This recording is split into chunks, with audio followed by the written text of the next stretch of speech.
సెలయేళ్ళు పారుతుంటే ఓ పిల్ల ఎదగులుగుతుండే లోన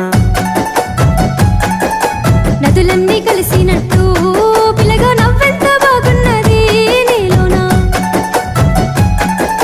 గాజుల సప్పులు గలుగల్లు మోగంగా గజ్జెల పట్టీలు గంతేసి ఆడంగా వరిగడ్డి మోపు ఎత్తి ఓ పిల్ల వయ్యారి నడుము పవే